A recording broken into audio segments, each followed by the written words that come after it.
And we are recording, so you can go ahead and get started. Excellent. Okay. Good evening, everyone. I'd like to call this meeting to order at 6:17 p.m. And the roll call: Brown. Present. Aviena. Present.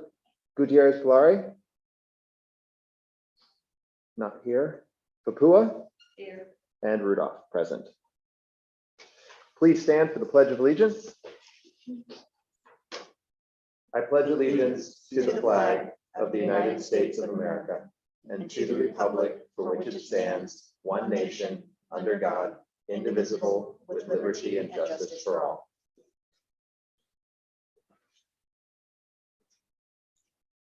Okay. And just as a reminder, I was going to read our vision statement. The Bayshore community, growing engaged hearts, educated minds, and empowered visionaries. And with that, we'll move to item 2, approval of the agenda. I need a motion and a second to approve the agenda. Motion to approve the agenda. Second. All in favor? Aye.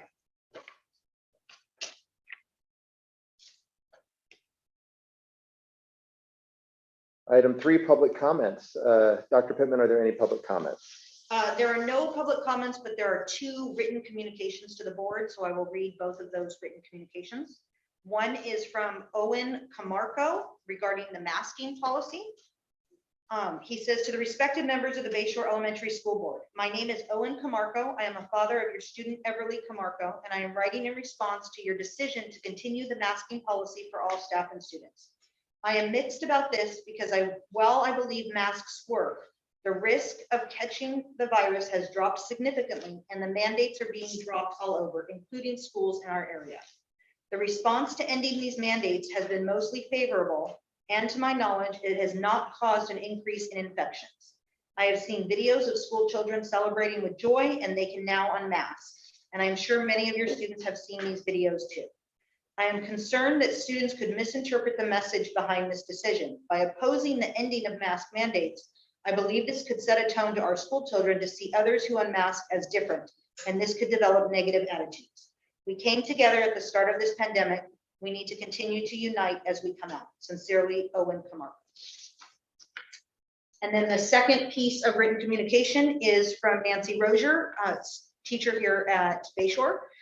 Dear Dr. Pittman and Bayshore School Board members, I would like to thank Dr. Pittman for her years of service here at Bayshore. I would like to encourage the board to seek guidance in assessing the current staffing needs at Bayshore prior to deciding if a full-time superintendent is required for our small school district. While we do not necessarily need a full-time director of student services, having someone with special education expertise with a desire to interact and support students and teachers in the classroom would enhance our school community. In addition, having a second individual apart from the principal who's able to guide teachers in how to conduct small group instruction, support students in moving toward becoming independent learners, and developing more hands-on learning is something that we would benefit from having here at school. As you know, as a small district, we all wear many hats, and now that construction has been completed, we need someone who can continue to assess our curriculum and to assure that it meets our students' needs, who wants to dig in with students and staff to move us forward so all students are reading at grade level and are ready to enter middle and high school. Thank you for your service, Nancy Rozier.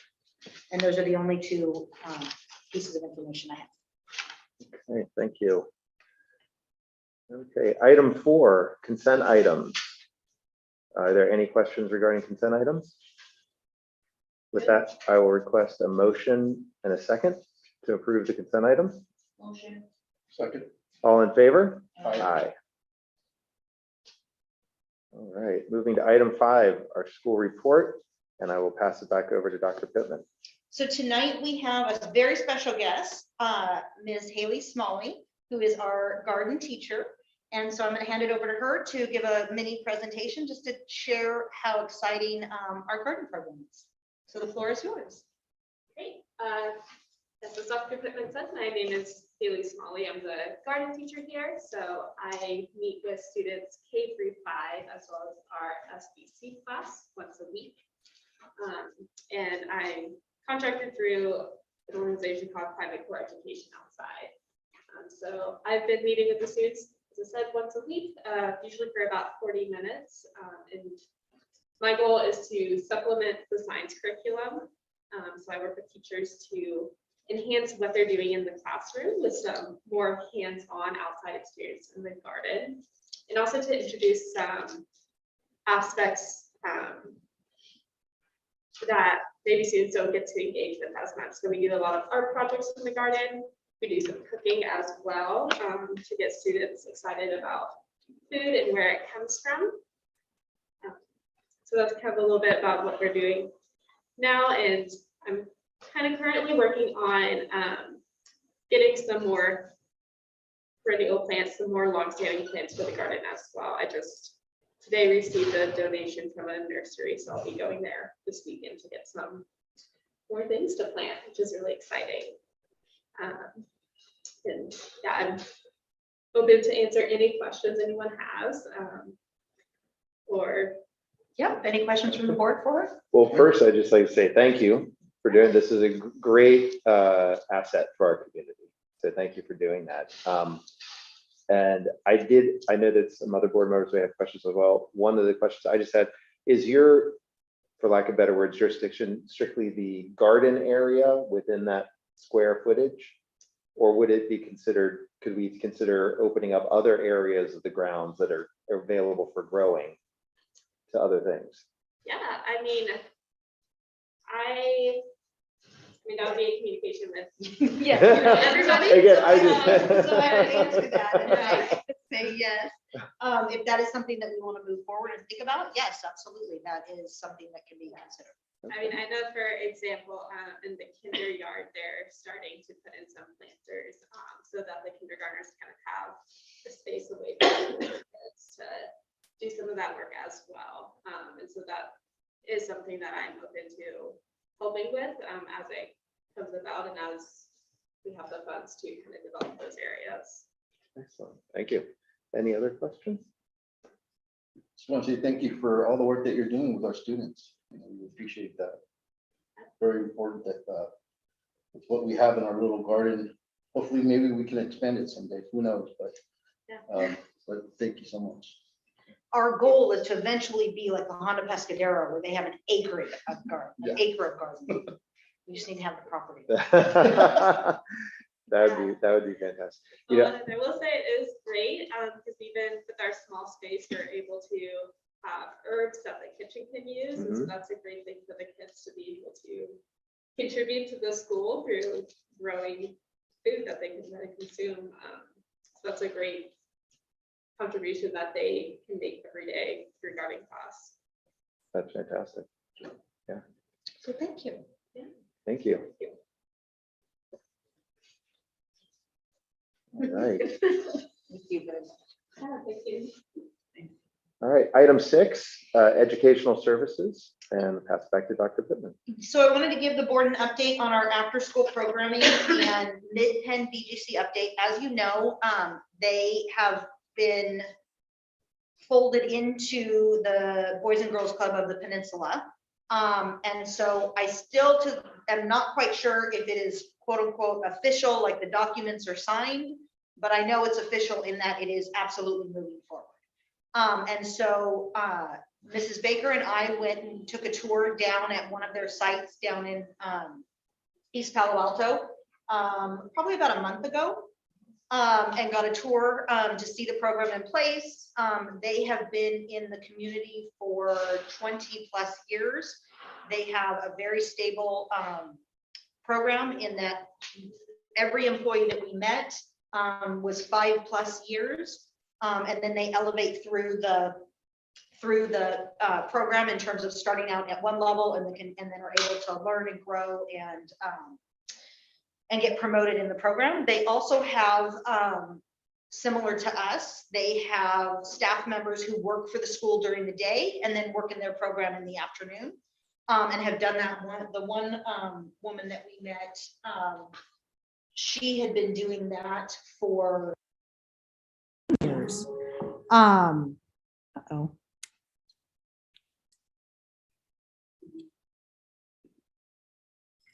Where are they located? They are located in East Palo Alto and Redwood City right now. So they currently serve Ravenswood School District, Redwood City School District. And now they will be overseen from South City all the way down to Redwood City. The only district or part of the peninsula that they will not oversee is Half Moon Bay. The coast side will continue to be their own. And so in this process, they also help run the summer programs as well. And so officially it wasn't supposed to start until the fall. And Mrs. Baker and I really felt like it was important that in order for us to start in the fall, we needed to start building relationships now. And so we have a meeting scheduled with them on Thursday to discuss our summer program on how we can partner to get them started in our schools this summer. And so we'll be doing something similar to what we did last summer with us facilitating the academic portion in the morning, and then they will take the larger lead in the afternoon with a summer STEAM camp that is available for all students. This is gonna be at the Parcel Tax. No, it's going to be here. It's gonna be, Yes, when are you guys meeting? Thursday. It's coming Thursday? Mhm. I would suggest that one of us will sit in that meeting. So we kind of know what programs. Because Can we be invited to sit in the meeting? what would be the purpose of the board member sitting in the meeting with the superintendent and the principal who are figuring out how to plan the summer program? Well, we need to have our parents' input if this is something that they want to sign their children up to. So having a board member, I don't think it will hurt to sit there to see what kind of programs. Because at the end of the day, it's not going to be you, it's not going to be Baker sitting in those programs. It's the community and the children are going to be the ones who need that. I think I know that you guys academically cover that area. But as far as the community's input to that, we need to, or you guys can choose some parents' enrollments to be part of the. So I guess maybe I need to clarify it a little bit better. So Thursday is the first meeting for us to sit and talk about what it is that we want it to look like. And part of that process is going out to our families and seeing, one, if they're even interested, and two, what is it that they want their kids to do? And three, this is what we're thinking. Are you on board for it? Absolutely. That's not what's going to happen on Thursday. What's going to happen on Thursday is we're going to share what we've done in the past. They're going to share what they've done in other districts. And we're going to see how we can come to design a plan that will meet the needs of our community members. So basically, it's just a preliminary meeting. Yeah. You're just doing the discovery. basically, Right. Or finding out. Right. Because information. we're the ones that are going to set it up When can we expect to get information or feedback? at one of our next board meetings. Yep. And later on in the agenda, we're adding more. So the sooner that we have it done, the sooner it can come back to you.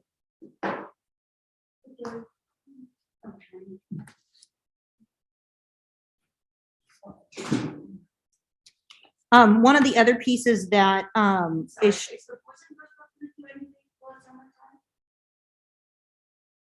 so that's part of the conversation to find out what else. So the Mid-Penn Boys and Girls Club is going away. They are being taken over by the Boys and Girls Club of the Peninsula. Boys and Girls Club is going away. They have merged with, it will all be Peninsula, Boys and Girls Club of the Peninsula. So there will be new leadership. Any staff member who works for Boys and Girls Club of Mid-Penn has an opportunity to work for Boys and Girls Club of the Peninsula, but the structure will be led by the Boys and Girls Club of the Peninsula.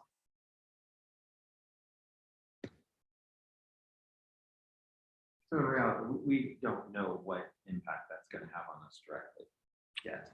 I need In other words, they haven't made a statement one way or another as far, because to your point, we don't know where they are in the process of the transition anyway. So I was just noting that we don't know what changes, if any, will occur. Maybe business as usual and our relationship will stay as it currently is, or there could be changes. So we just need to be prepared once that information becomes available. correct. Okay, so I think something happened with our mics.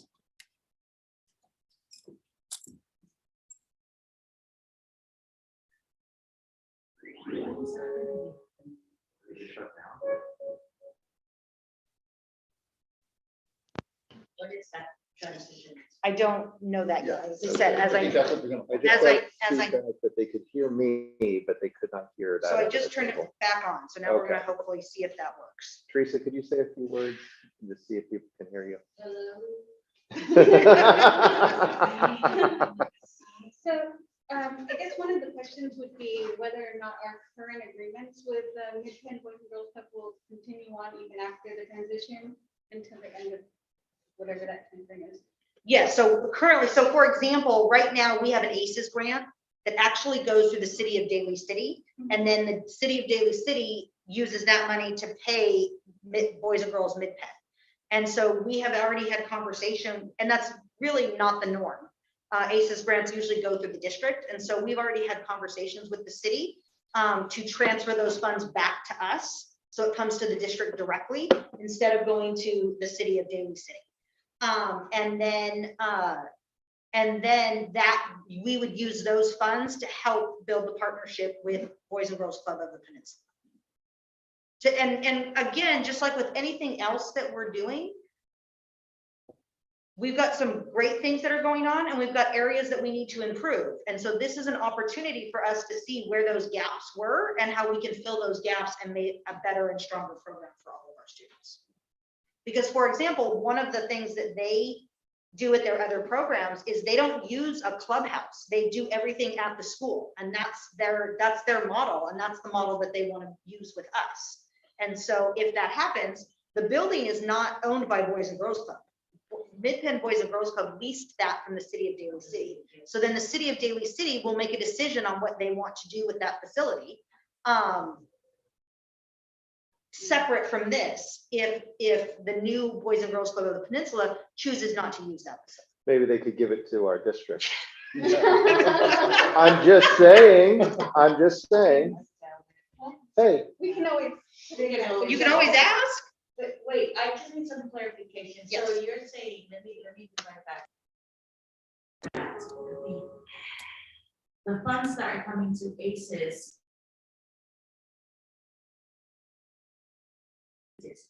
Correct.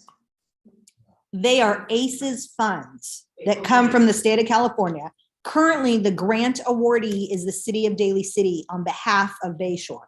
Okay. That will change, and they will make us the fiscal person, so then the funds will come directly to our district to spend on after-school and summer programming. Do we have documents on that, or is that just a verbal knowledge? I've got written communication that says that, from the state of California as well as from them. Go to the libraries. Recreation. That's who. That's who currently has it. And so the city of Daly City is going to be removed, and the money will come directly to Bayshore. Oh. Because all that money has been spent on Bayshore programs. They haven't been spent on other programs. And so that money will now get funneled back to Bayshore to serve our students. Do you know the amount? Somewhere between $150,000 and $200,000 A year or a month? a year. But I like the way. you say Thank that. you, Mr. Reason. A year. Right. Okay, that's good to know. Okay, somehow, They still can't hear me? My They- my thing made another beep. I don't know. Yeah. I think maybe this one's not charged. Can we invest in? Boom lights. Annette, can you go to my office and bring up a box, make sure that there are cords inside of it, the boxes are on the table now. so it's blue right now. Okay, It's green over here. it's good, there we go, it's good, and then I'm gonna plug that in so that we know it's charging, Okay. so it's on right now. Next is the DataZone update. And so, they are making the shift, it's now going to be DataZone 3.0. The major shift that DataZone is doing is that previously they were utilizing Power School, and now they have decided to move away from Power School, so they will be doing everything on their own. So there's no more middleman, which will help streamline the. Allows them to be better partners with districts.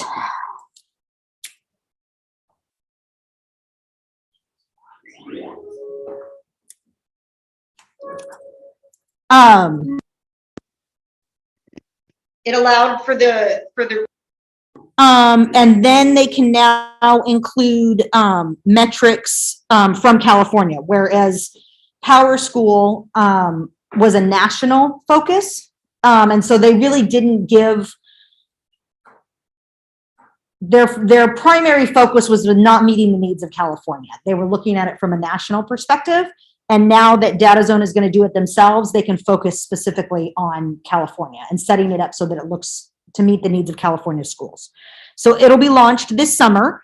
One of the new parts about it is there'll be a single sign-on. So we will communicate with them, all of our teachers and administrators, and they will be able to sign on with Google, so nobody has to learn anything new. There will be user roles attached. So teachers, when they sign on, they will see only their class. So they will have all the information about the students that sit in their class. School admin will have information on every student that's in the school. District admin would have information on the entire district. And then there would be county level that wouldn't see necessarily us, but they'd see a bigger picture from the county level. So they can then look at different schools within the county. And then this doesn't really affect Bayshore, but it will when we start to develop and we start to get larger and we build our school in the Baylands. Because one of the aspects is they will have a map so you can see how your kids are doing in relationship to their zip code, which will be great once we start to get larger and build our new schools. They are still working on a public dashboard aspect, but I did bring that up again. They are developing training and support, which will include asynchronous, so videos that staff can watch. They can also do virtual training and in-person training.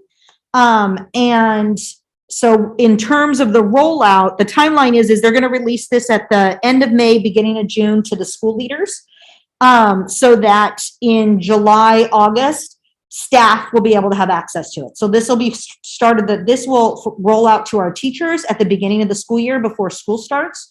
And so they'll have an opportunity to watch the videos to learn from it. And then if that's not enough and they want more one-on-one or a formal professional opportunity, we could talk about bringing them in to do a virtual training for our staff. And then part of this rollout too will allow us to have hands-on data. So our F&P will be put in there, or iReady will be in there, so that at monthly staff meetings, we can show our teachers and we can pull data that they're using so that we can start having conversations about how are we using data around the kids in our class and how they're learning to improve instruction and to help them get better. No, the boxes that those are in. I took the course. Okay. Or do you know they have training modules that teachers can utilize on their own? Yeah, that's what I was saying, is they have videos and yes. So I'm sorry, say that again. I heard virtual and in person. The first is asynchronous, where they watch it on their own. That's how we want to start, so that they can do it on their own time. I can even start it on my laptop. And But then, are those just videos, or is it, can they do actual active? I do not know the answer to, but I will ask for clarification on what their training modules are. Is that what you're asking? Yes, I will ask for clarification on that. We don't need an extension, right? Okay, so so you want to know if they are just one-off videos or if they are legitimate training modules. Okay.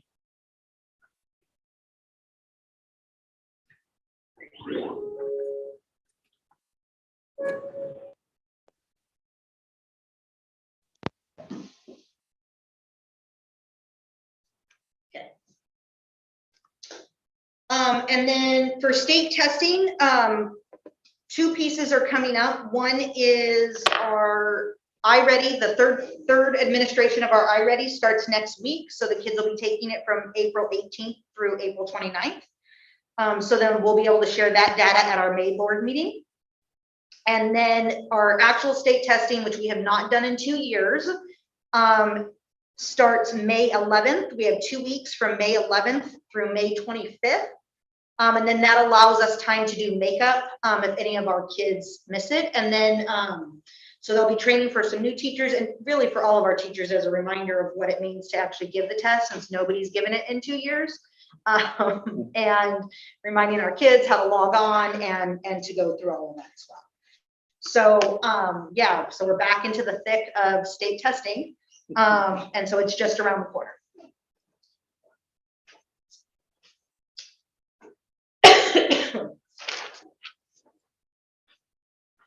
So you ready for me to do HR? Yeah, sorry, I was gonna try and see if this cord will reach so I can keep my laptop charged so that the microphone will stay charged. I don't know if that'll reach or not, but I can shift this over. Sorry, folks. And, So you want me just to go to the next item? yeah, item 7, human resources. Yes, please. Okay, so the first item under human resources is to adopt resolution 2113, National Teacher Appreciation Week. So I will read it before you vote. Whereas education is a grand and powerful profession worthy to be honored and respected, and excellence in education begins in the classrooms of our nation's schools. Teachers are among the professional educators who are charged with the responsibility of helping to shape the destiny of our country by training and guiding our children, youth, and adults. And teachers are and will continue to be a dynamic force in the educational process. They have demonstrated through their sense of purpose and dedication to their profession that they are a major source of inspiration to our students. And the teachers in the Bayshore Elementary School District have consistently documented their professional competence and commitment to students through their willingness to give of their time, energy, talents, and ideas. They are to be praised for the progress our students are making. And the teachers in the Bayshore Elementary School District stepped up to the plate during COVID-19 and transitioned back to full-time continuous learning with connections for the students of the Bayshore School. Our teachers should be deeply respected and highly recognized for the contributions they have made to our country, our state, and our nation. And the week of May 2nd through the 6th of 2022 has been declared as Teacher Appreciation Week. The goal of Teacher Appreciation Week is to raise national and local awareness of teaching excellence and building a better society. Therefore, be it resolved, the Bayshore Elementary School District Board of Education does hereby proclaim May 2nd through May 6th as Teacher Appreciation Week in the Bayshore Elementary School District, and urges all schools, centers, departments, parents, businesses, governmental and community agencies, and the entire community to participate in the celebration of the significant role teachers play in shaping the lives of our students and the future of our great nation. I need a motion and a second to adopt resolution 2113. Motion. Second. All in favor? Aye.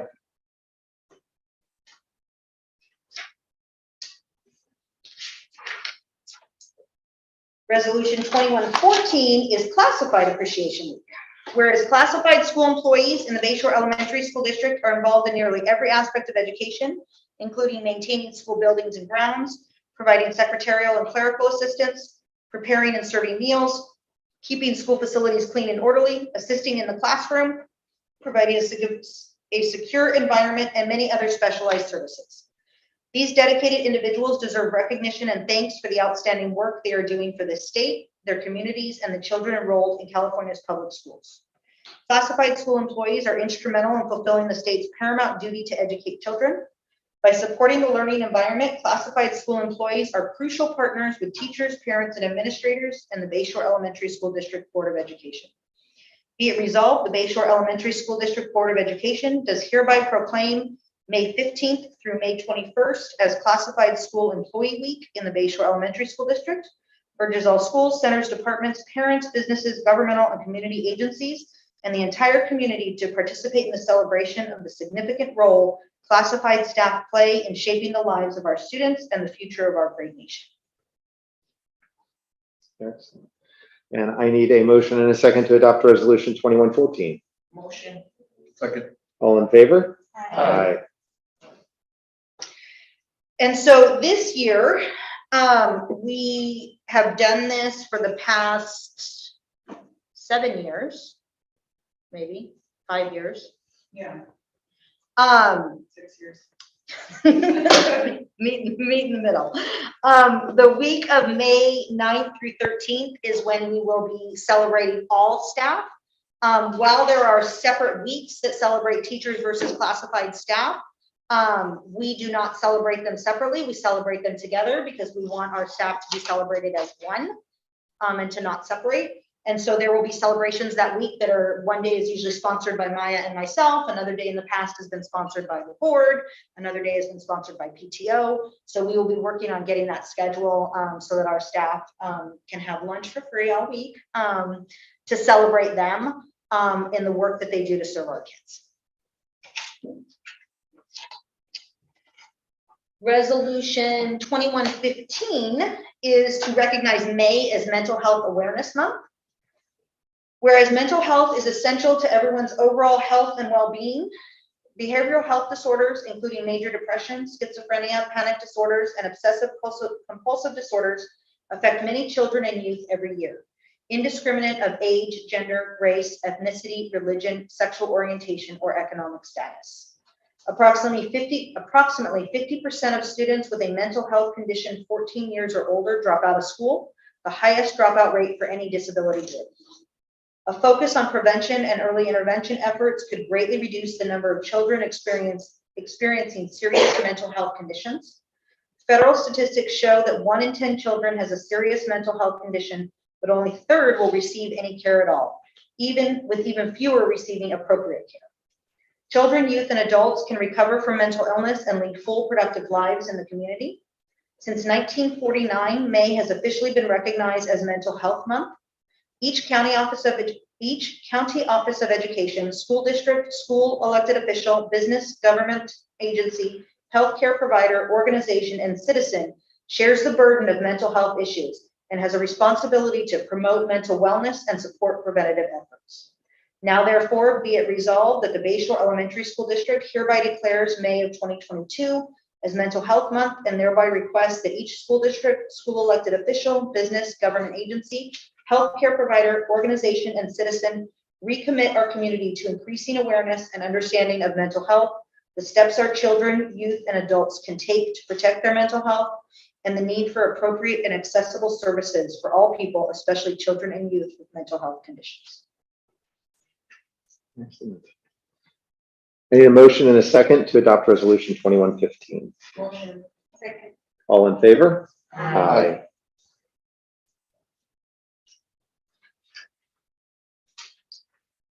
So we have done those 3 resolutions every year since I've been here. These next 2 resolutions are new because we have not done them before, because we want to celebrate these positions specifically as they are recognized nationally this year. So resolution number 2116 is School Nutrition Employee Week. Whereas nutritious meals at school are an essential part of the school day, and the staff of the district's school meals and nutrition department are committed to providing healthful, nutritious meals to the district's children. And the men and women who prepare and serve school meals help nurture our children through their daily interaction and support.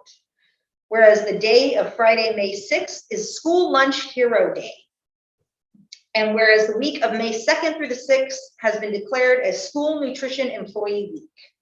We express deep appreciation to these valuable employees and commend their good work on behalf of our children. Be it resolved that the Bayshore Elementary School District Board of Education does hereby proclaim May 2nd through May 6th as School Nutrition Employee Week in the Bayshore Elementary School District. We urge all schools, centers, departments, parents, businesses, governmental and community agencies, and the entire community to participate in the celebration of the significant role school nutrition employees play in supporting the health and wellness of our students. And I need a motion and a second to adopt resolution 2117. Motion. Second. All in favor? Aye. Aye. And the next one, we've never had a school nurse, and now we do. So we want to make sure we recognize our school nurse, who has done a fantastic job this year, supporting us not just as we worked through COVID. She is the COVID testing queen, but also deals with the bumps and bruises and cuts and scrapes that our students experience from being active children. So resolution 2117 is School Nurses Day, whereas children are the future, and by investing in them today, we are ensuring our world for tomorrow. Whereas all students have a right to have their health needs safely met while in the school setting. Whereas children today face more complex and life-threatening health problems requiring care in school. And whereas school nurses have served a critical role in improving public health and ensuring students' academic success for more than 100 years. And whereas school nurses are professional nurses that advance the well-being, academic success, and lifelong achievements of all students by serving on the front lines and providing a critical safety net for our nation's most fragile children. Whereas school nurses act as a liaison to the school community, parents, and healthcare providers on behalf of children's health by promoting wellness and improving health outcomes for our community's children. And whereas school nurses are members of school-based mental health teams, school nurses understand the link between health and learning and are in a position to make a positive difference for children every day. Whereas the day of May 11th, 2022 is recognized as School Nurses Day. Now, therefore, be it resolved that the Bayshore Elementary School District celebrates and acknowledges the accomplishments of school nurses everywhere and their efforts of meeting the needs of today's students by improving the delivery of healthcare in our schools, and offers gratitude to school nurses who contribute to our community by helping students stay healthy in school and ready to learn, and keeping parents and guardians at work, not just on this National School Nurse Day, but at every opportunity throughout the year. And a motion and a second is needed to adopt resolution 2117. Motion. Second. All in favor? Aye. Item F is to recognize May as Asian American and Pacific Islander Heritage Month. So we just want to make sure that everybody remembers and celebrates that May is representative of Asian American and Pacific Islanders.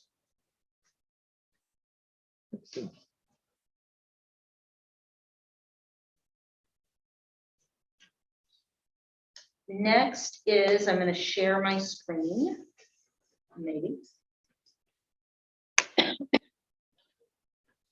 To discuss our long-term substitute rate.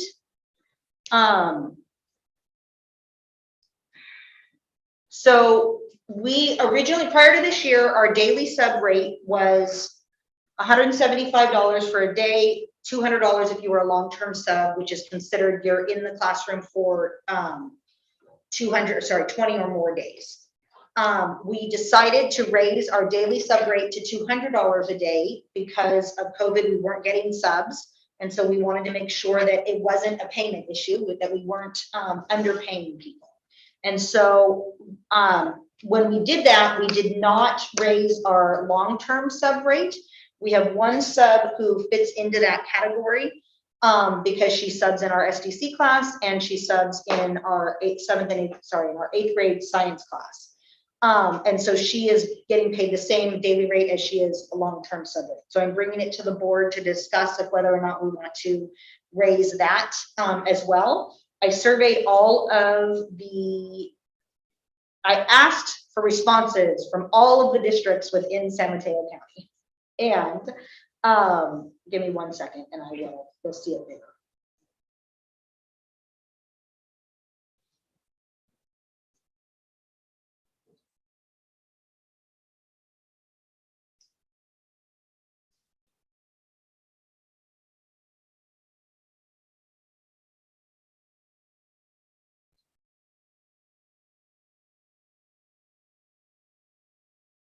The only district that makes the lowest. We are not. And I've done a very good job of the 9 years that I've been here to make sure that Bayshore is not at the bottom. We are not at the top, and I don't anticipate us ever being at the top, but not only are we not at the bottom, we're actually above the middle.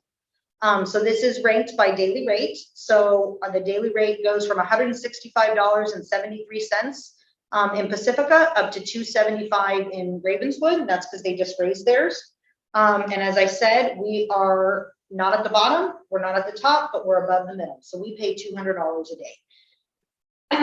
For the long-term rate, ours is the same. So then this is their long-term rate. And so I put the difference in a column over here that it ranges anywhere from Ravenswood, and currently we do not have a difference. We used to have a $25 difference to $10 up to $154. And the reason that one changes so much is because they go from $185 a day to actually putting them on their teacher salary schedule at the lowest spot once they do 20 days. And then this final column is how many days does it actually take to earn a long-term sub rate. So there's some that are at 30, there's some that are at 20, and there's some that are at 10. So that's just kind of a wash across the county. And if I remember correctly, we raised our daily rate by $25. That is correct. Yes. And then which of these schools are a one school district? Woodside. And it's a one school district, but it's also a community funded district. Portola Valley has 2 schools. Las Lomitas has 2 schools, and then the rest have multiple schools. La Honda has 3 schools. I would say, what if we stayed on par and raised the same rate by $25? And I'm asking my fellow board members how they feel. I was just eyeballing and I was noticing San Bruno is at 225, so that would bring us up to on par with San Bruno. San Bruno has so many schools. But again, I'll be honest, we're dealing with a staffing shortage, and I don't want us, Do we have a staffing shortage? yes. Yes. I mean, we have people in the room who are teaching in classrooms recently. So that's the sub shortage is still very real. I mean, and obviously, correct me if I'm wrong, but we had administrators in the classroom. We had counselors in the classroom. Yes. And it's gonna continue. So yes. So are you making a motion? Sure. I will make a motion that the board raises the long-term sub rate to 225 an hour, right, a day, sorry. I would have. You get a lot of people like that. that. Yeah, wow. I'd take that. I'd say hire me. I'll get my credentials for that hourly rate. So, and obviously feel free, if you agree and you want to second it, then we can vote. If you don't agree, feel free to put forth another motion. I'd second. That would make us very competitive. Okay, before I put it to a vote, I just want to make sure if anybody has any other counters or comments they want to make, please feel free. I'm curious to know what our range is that we could afford if we wanted to go higher. Are we at a position that we can afford? So we can afford 225. I would say right now, to answer that question, you would wait till we do budgeted development for next year. We wait until we. I'm not comfortable giving a number higher than that right now until we actually go through budget development for the future years. Because we can always come back to this when we go through budget development and when we adopt the new budget for the 22-23 school year. Just curious if we should be competitive, somewhere like 230. Well, that's why. I say we start with 225. We can always revisit it. I think, Dr. Pittman said that is within a safety measure. And then, as she pointed out, we can revisit this when we do go to the budget discussions. So, but I definitely, I'll still leave my motion out there to raise it to 225. Or we'll call for a vote. So, okay, I got to second it. So yes, so all in favor in raising the long-term sub rate to 225 a day? Say yes. Aye. Aye. Right. So 4A and 1 abstain. Next is, I wanted to give a heads up to the board that we have had the opportunity to refinance our 2014 bond. And so from the attached documents, you should have seen a timeline as well as the savings that it will give to you all, as well as the other taxpayers in the Bayshore community. It was having us originally pay through May, or pay through 2025. And due to the refinance, we will actually shave off a year, which will save taxpayers an entire year or $423,699.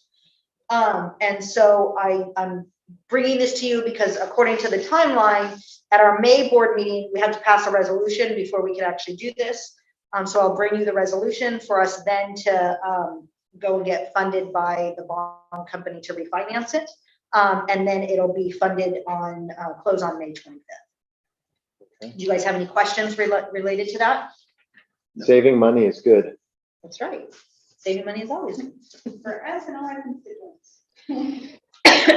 Next is, I just wanted to give you guys an update since I'm, transitioning out, that our current parcel tax ends in June of 2023. And so we are going to need to, if we want to continue it, and it is a recommendation that I have, that we have to put it on the ballot in November. And so I'm just kind of giving you a heads up to keep that in mind that that's going to be coming. I will be working with Greg Isom and Isom Financial, who has done our work in the past, to get this set up so that it can be on the November ballot. And there's little that should need to be done from the new superintendent. I'll try to get everything squared away before I leave. And then just to remember, a question came up from somebody in the community when I was out and about. When we sell bonds, it's a 30-year unless we refinance and we are able to cut off a year, and no one is exempt from the bond. And it's somewhere between $25 and $30 per $100,000 of the value of your home. The parcel tax is a set dollar amount based on each individual home. And senior citizens can opt out if they choose to opt out. So they just file a request with the district, and then we submit that to the county so that there will not be a parcel tax on their bill. So there is a difference, but I just wanted to clarify that as well. No, that's good to know.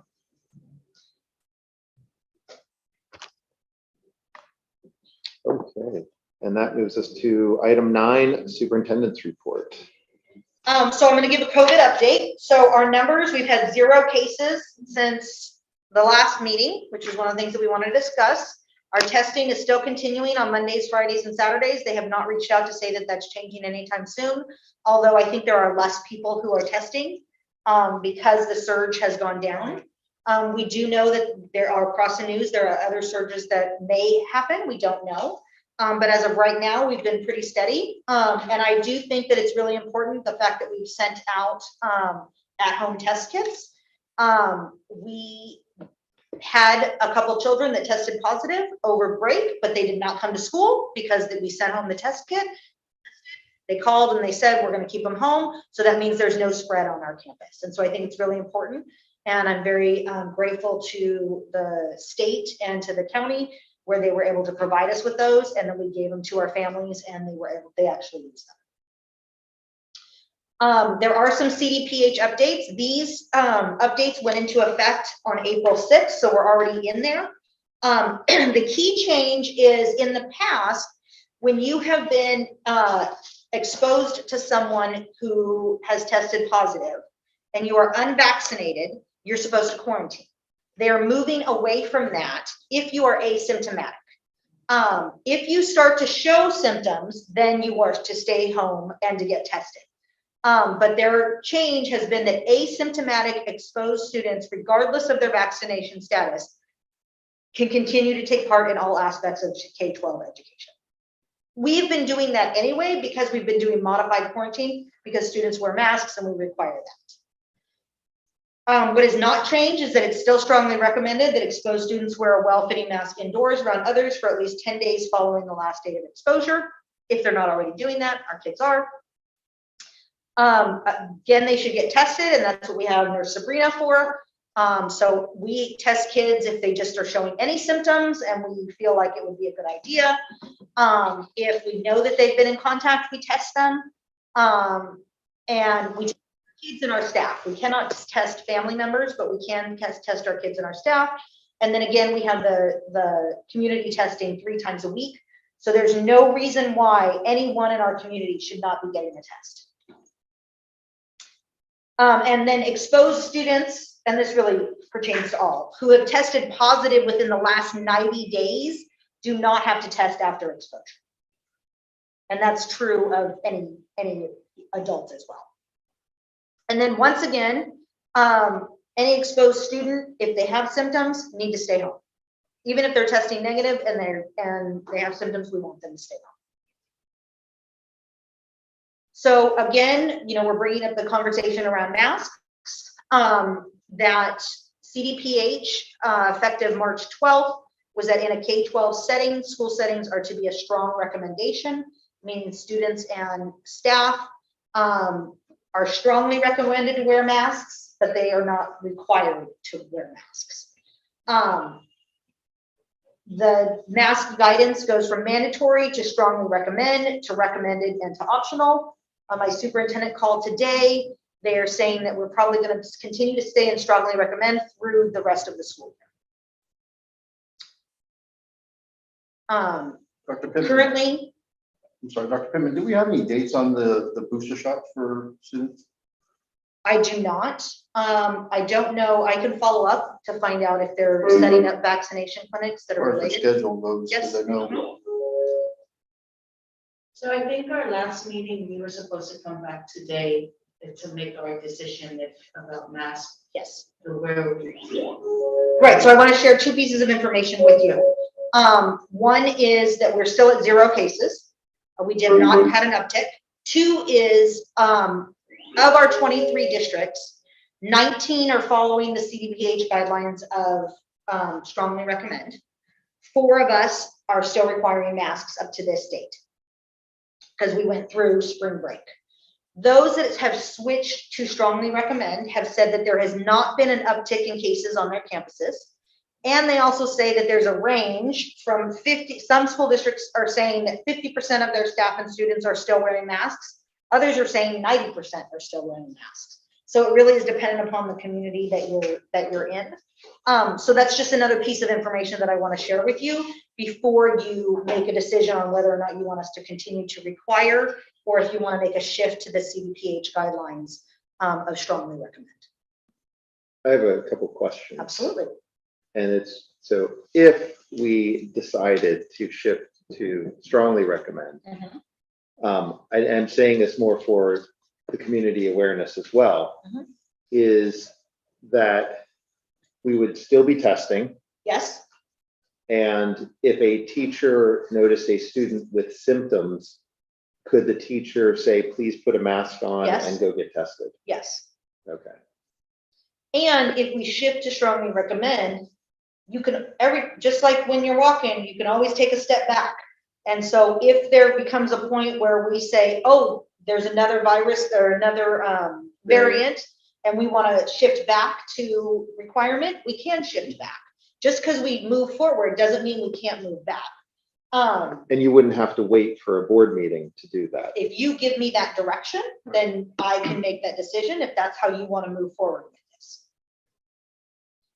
You guys have any? So I will go with strongly recommend, since we made that clear to the community that we were going to give, Mhm.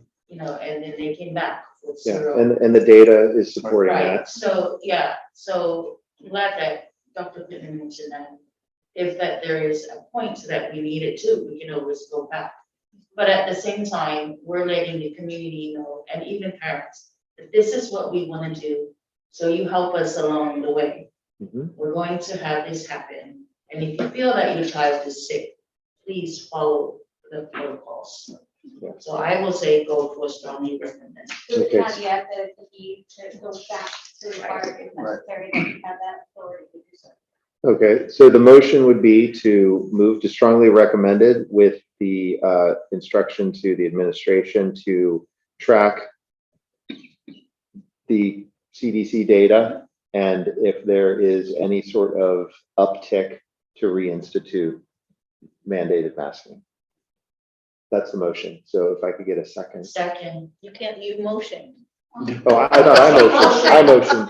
Oh, I thought you Oh, motioned. yeah. I She thought was you saying were- it, but then I I thought you officially were put it as a saying- motion. I stole her thunder. I'm Okay. Yeah, Okay, all in favor? Aye. Is that all? Okay. Yes, And that is- that was unanimous. Okay. Next is the governance handbook. So this was attached to your, to the board agenda. I just want to kind of briefly go over the highlighted parts, which are the changes based on our March 19th date. So the plan is we'll go over that.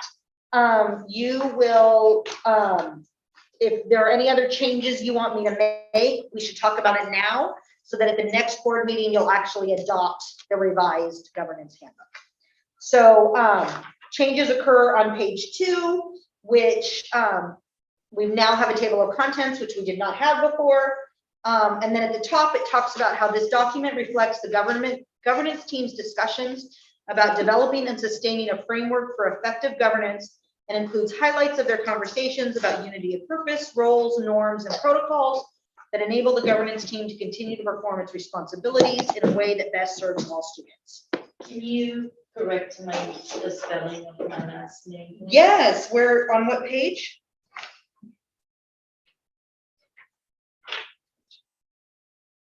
Oh, yes, she did that. I apologize. Yep. Okay. Oh, on the notes. Yeah. Not in the handbook. Well, if she messed up on this one, for sure on the handbook will be the same thing. FAAPUUA. FAA, as in Peter, UAA. UAA. And then there's the marks. Sorry, I had to take all the vowels. She did. Okay, so I will correct those. Thank you. Yes, I apologize. Good catch. And then on page 4. 4, one is we already had keeps the district focused on learning and achievement, but we added for each and every student. And then we added our unity of purpose, the section of what we hope to accomplish as a team, to keep the district focused on continuously improving learning and achievement for each and every student, develop an iterative process cycle to define, track, implement, and review board goals, attend meetings prepared and knowledgeable about agenda topics, address items of concern prior to meetings so that an educated discussion can occur in public, fully understand our roles as board members so that we are able to provide effective services for our district, especially the children, and then develop plans and strategies to retain students and staff. Then the next change didn't occur until page 7, which is agreements to facilitate governance leadership. So I'm not going to read the whole thing because you have it and you had it, but just show that it talks about us setting norms as a governance team and the protocols that we want to put into place. So there are the norms and meeting guidelines that we are all committing to. And so then on page 8, we added not just procedures, but the word protocols. We changed the language on page 9 to say our school instead of schools. And then page 10 is something that's new. We already had the section on handling concerns for public and staff, but there's a lot of new pieces on here. So one is that you'll share information with the superintendent who will address the issue and will share it with the remaining board members if appropriate. And then based on the conversation, she drafted a template for you to use so that you can respond to complaints, whether it's via email or in person, depending upon the issue. And then I'm hoping, because one of the things that comes up here in that last one about option 3 is I know that board president Rudolph attended the Masters of Governance training. And I think there was a section that talked about judicial roles. Yes. And so when we get to the board reports, I'd love for you to communicate a little bit about that. And then what's also new in this draft is the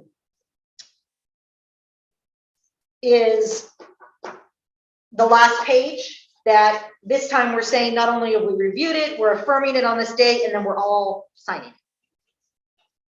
So are there any questions other than correcting the misspelling of board member Fapua's last name? I don't see anything. Okay, so then I will bring this back to the board at our May board meeting for an official adoption. Okay.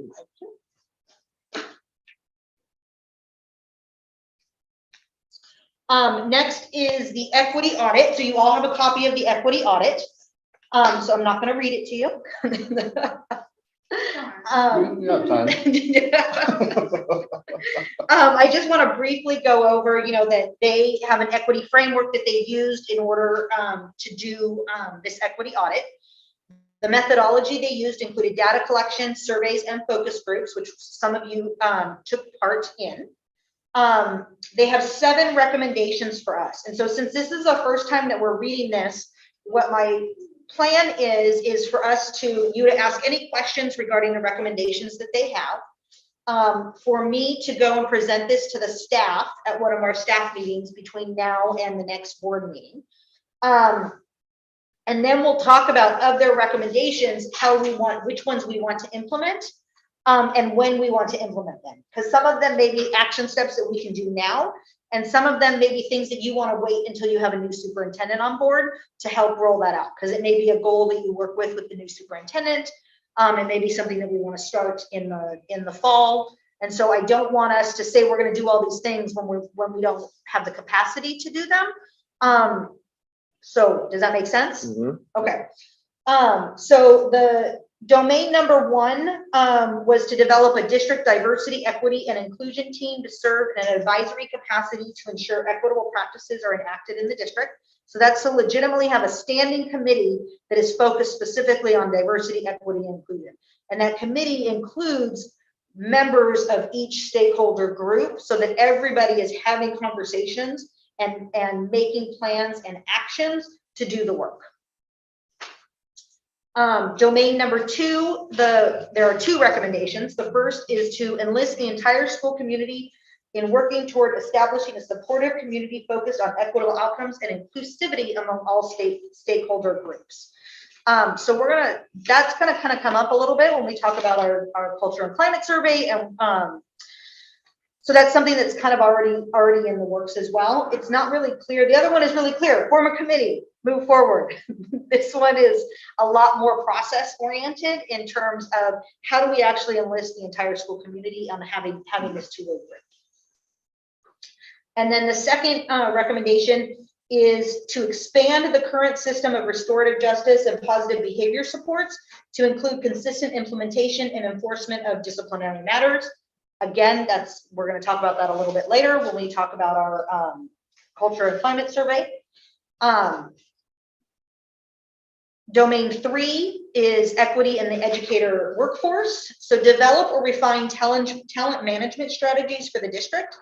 Strategies should address recruitment, but place a greater emphasis on retention and development of a talent pipeline to identify career options and advancement, particularly for staff of color.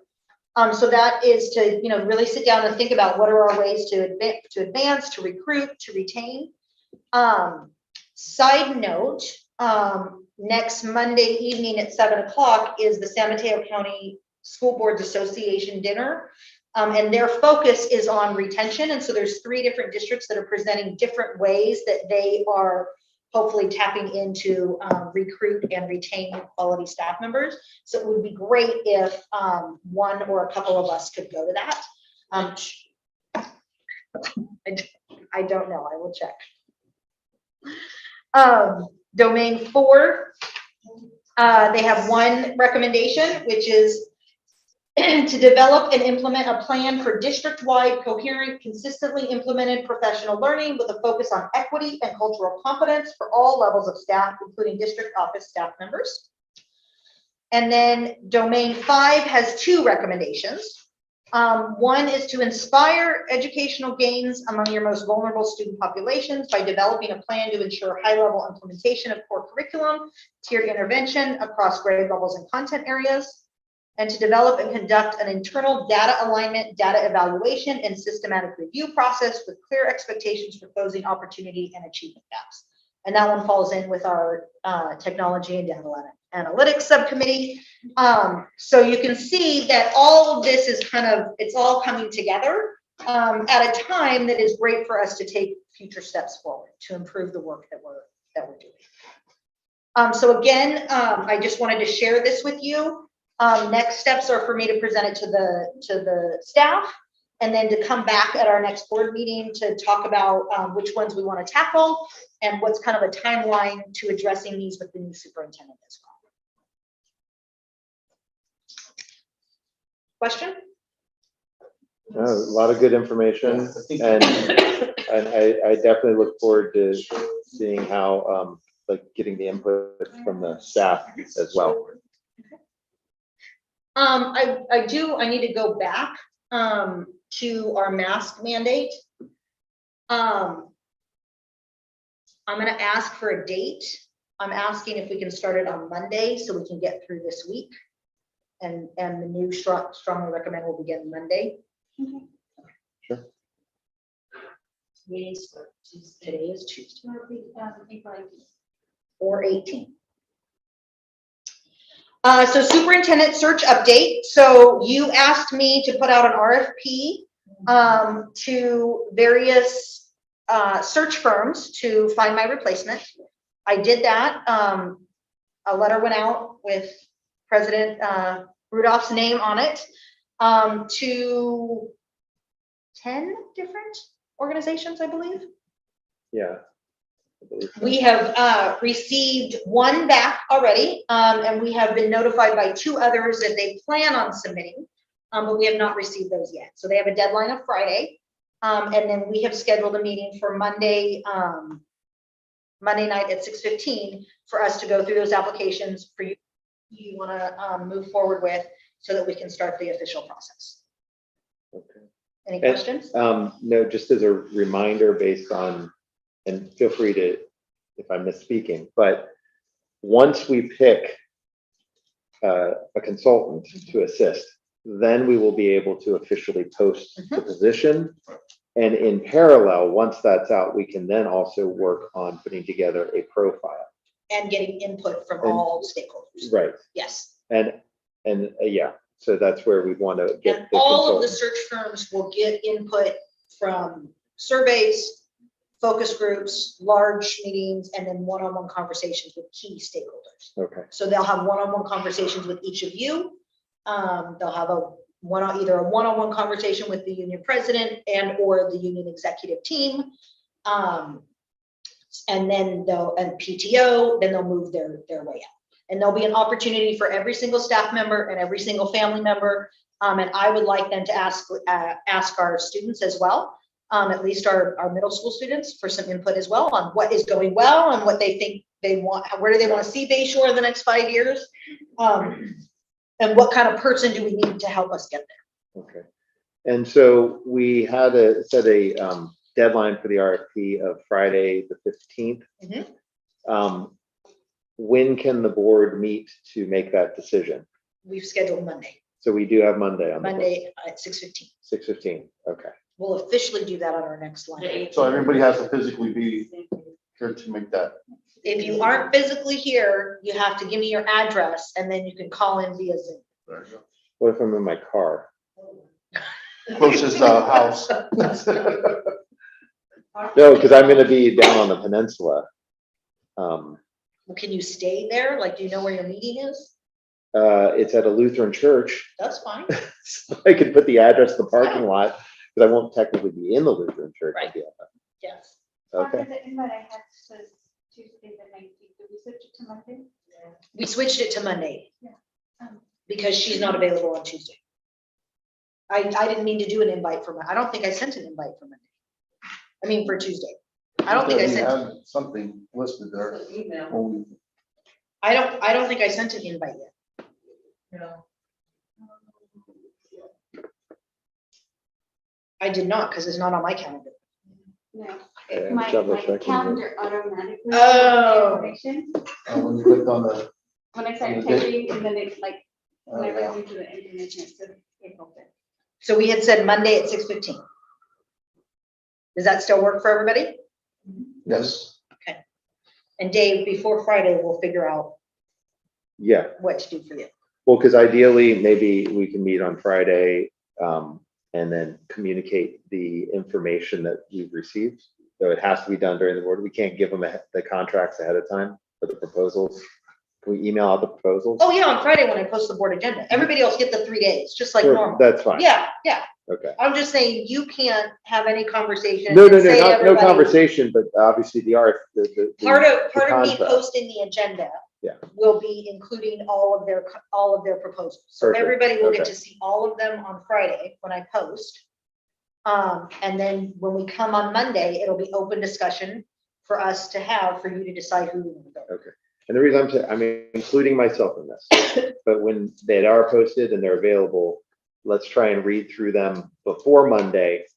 So you can even email Dr. Pittman directly back if you have any questions prior to the meeting, so that we can have this meeting as hopefully short and sweet as possible, Right. and pick someone and then get this party started. So, It's a kind of reminder, that's also when your taxes are due. yes. Yes. If you're with them. Yeah, let's not forget too that even though that the timing is really crucial right now with this processing, that we're not rushing our decisions based on the timing. You know, that we thoroughly take our time and make that decision, that we know that it's not gonna come back and bite us somewhere that we don't wanna get bitten on.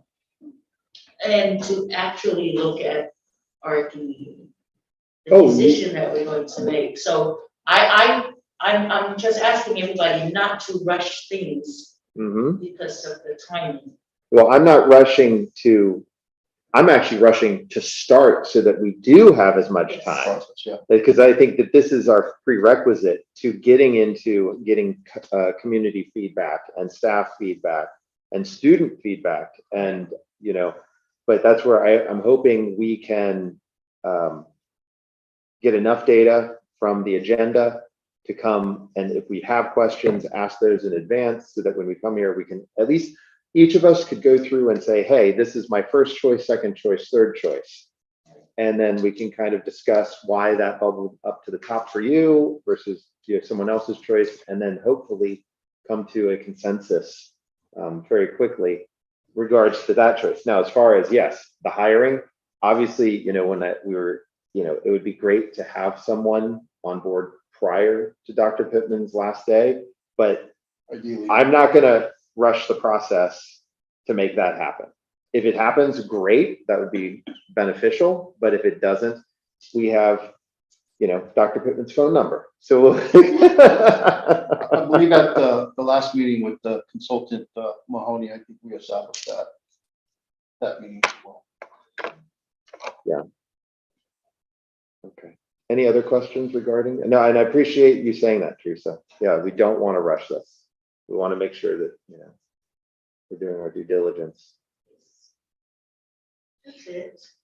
Okay, next is updating the regular board meeting schedule. So you have a copy of some new dates. I added in some dates so that you can have, right, because when you do decide to appoint a new superintendent, it has to be at a regular board meeting. And so I've added, and part of this process, you have to have certain things at board meetings. So I added in a June 7th date.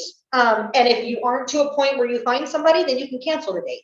It's better to have the date scheduled and not need it than to need it and not be able to schedule it. And then what I also did was I moved the June 15th. It was actually originally scheduled for June 21st, but my last day is June 17th. And so I wanted to move up the LCAP and budget adoption. So that's all taken care of before I leave. So there is an opportunity for you to add in other dates if you want to add in some regular ones as well. Otherwise, this is what we can move forward with. I propose, and again, we can cancel these if we don't need it, but adding in a June 28th date.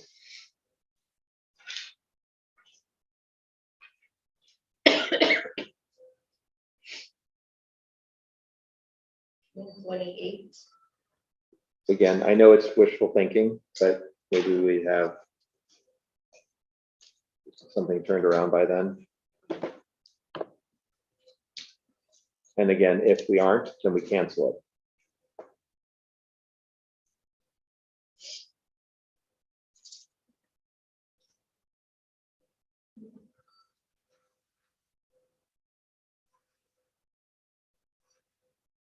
Do these dates work for everybody? Yeah, I think that should Okay. stand. Yeah. So I will add in June 28th, and then I will update these on the website. Okay. Okay, next are our board subcommittee reports. First is data analytics and technology. So that's board member Rudolph and board member Gutierrez Polari.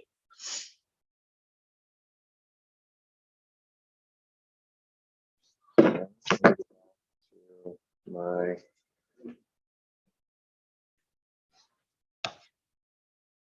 meeting. So yeah, Joy, did you want to kick it off, or do you want me to go ahead? Okay, so the subcommittee met, and we are, again, I know that the staff is probably going to hate us for this, but we are working on another survey.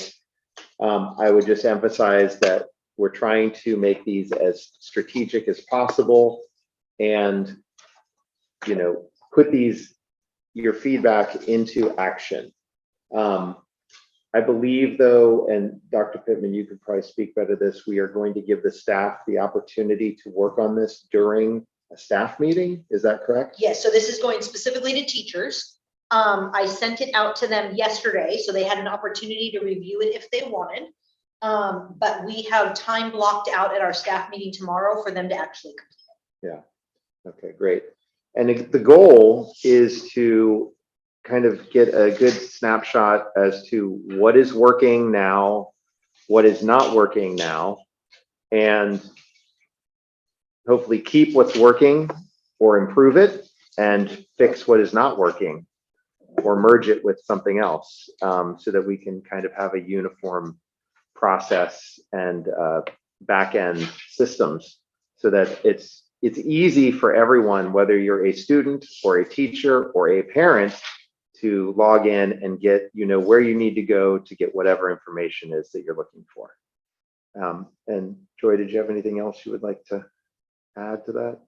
No, we just discussed how multiple people are using different venues, and so we wanted to get a better understanding of how that works, and whether or not there's a system in place that we could utilize going forward that could be utilized with both the middle school and elementary schools. So they'll take the survey on Wednesday, and then our subcommittee will come back together to look at the results and talk about next steps, as with the plan being to finalize some decisions before the end of the school year, so that we can have a solid rollout in the fall. Yeah, and obviously one of the things that this subcommittee would be taking into consideration is the report outs from the other subcommittees. So if there is something that's being reported out in one of the other subcommittees that could be assisted with something on the data side as far as tracking, then we would obviously want to take that into consideration. So, I have a question. yes. So what happened to the other survey that we just received? Collected? They're gonna go over it right now. The climate survey? Oh, yeah. Yeah. We're gonna so- go Oh, they're gonna go over? Yeah. Okay. So this is just for the teachers that you guys. This This is is just for literally teachers, and it's just about technology and analytics. data. just technology and data, but we want to keep an open mind, think outside of the box of how we can leverage and be more technically savvy, less paper oriented. And one of the things I was encouraged, Dr. Pittman was reporting out on DataZone, is that they're going to be implementing single sign-on. I mean, that's little things like that make a big difference in the everyday usage. And I want to emphasize also to the staff that our goal is to make things easier. So that's one of the reasons why we want to include and bring them in, and that Thomas is the representative on that, so that we're not implementing something that's going to, add additional time to your already busy schedule. So do we find it that all teachers will participate? In the survey? Yeah. Yes. That's why I set it out early. That's why administration- we're making time during the staff meeting, and it's not anonymous, so that I can, if there isn't somebody who filled it out, Maya and I or Thomas will go back to them and say, it is imperative that you fill this out. We need your information so that we can make decisions moving forward.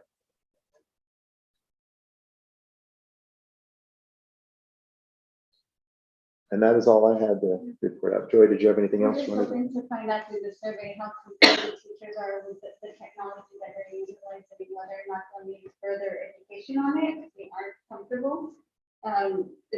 We're hoping to also find out from families, which, did we ever get that on that, how often the families are utilizing the data?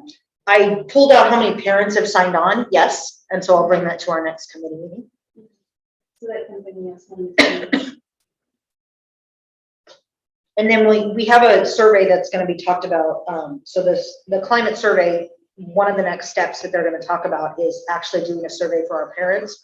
And so part of the parent survey is going to include questions about technology as well as LCAP, those types of things, so they get one survey. But to ask them the questions as well, because board member Rudolph may access things differently than board member Abiana when they're looking at their children. And so we want to hear from all the parents, how do they access it and what's the best way to support them to support their child.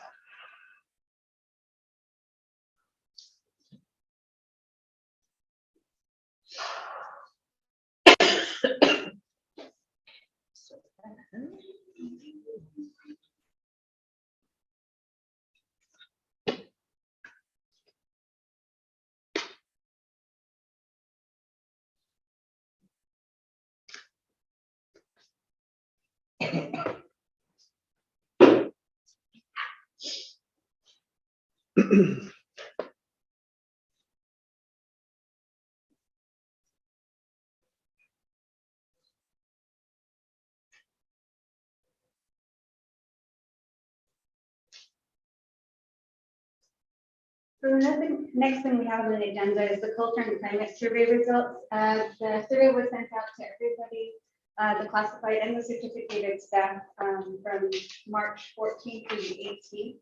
Out of the 55 staff, we received 43 who completed the survey, which is a 78% response rate. Each question received various response rates ranging from 7 to 23 comments, depending on the question. 11 respondents did not provide any comment or feedback, and then the highest comments were around professional learning opportunities, which received 23 comments, and ideas around recognition, which received 22. I do want to make note that both of these questions were open-ended.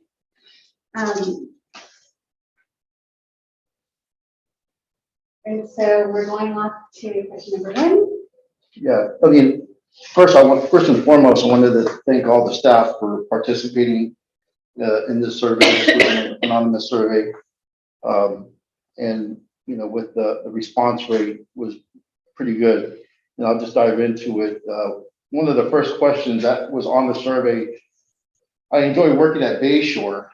We had an average rating of 3.93. We had 69.8% that agreed or strongly agreed. We had 25.6% that were neutral, and we had 4.7% who disagreed or strongly disagreed. So that was the breakdowns as far as the question to number 1. And I enjoy working at Bayshore. Question number 2 was Bayshore is a great place to work. The average rating was agree, which is number 4, but 3.86, 69.7% agreed or strongly agreed, 25.6% neutral, and 4.7% disagreed or strongly disagreed. We found that as far as the comments were concerned, that the majority of them found Bayshore a great place to work because of the students and the families and the community that's within Bayshore. And then the third question we have in the survey, the school board and administration take genuine interest in the well-being and safety of the staff. Here we had an average reading of 3.42. We had 46.5% who agreed or strongly agreed, and we had 37.2% that were neutral, and then we had 16.3% who disagreed or strongly disagreed. Does anyone have questions? I will probably at the end. Okay. Number 4, I'm excited about the future of Bayshore School.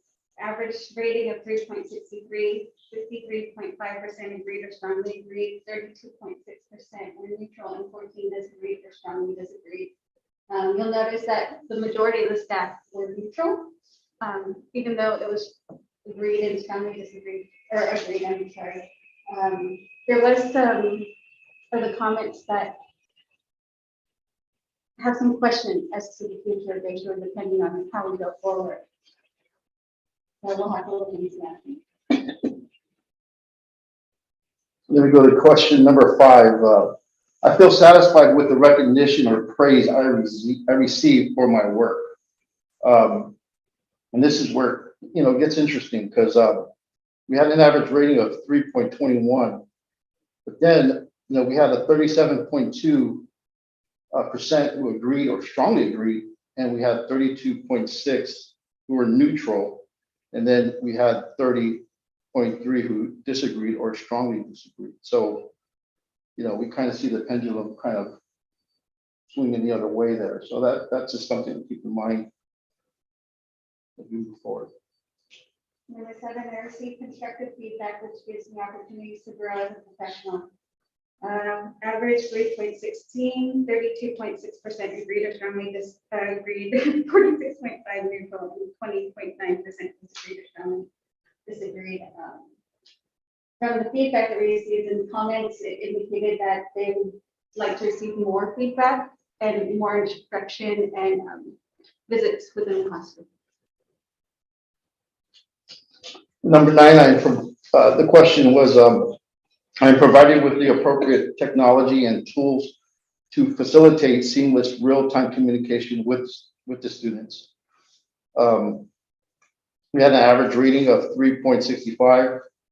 We had a 55.8% who agreed or strongly agreed, 30.2% who were neutral, and we had 14% disagreed or strongly disagreed. Number 10, I feel a sense of belonging at Bayshore. Average rating of 3.72, 58.2% agreed, 32.6 neutral, and 9.3% disagreed.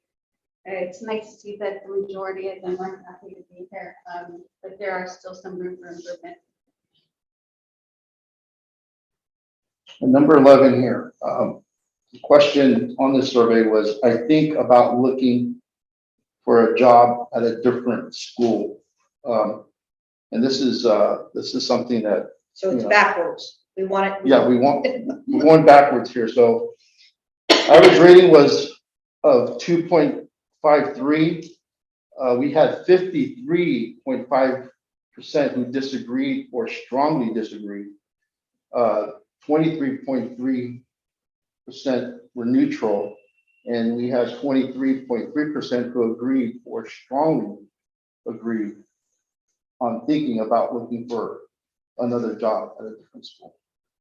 And then when we talk about the trends, you'll see some of the comments.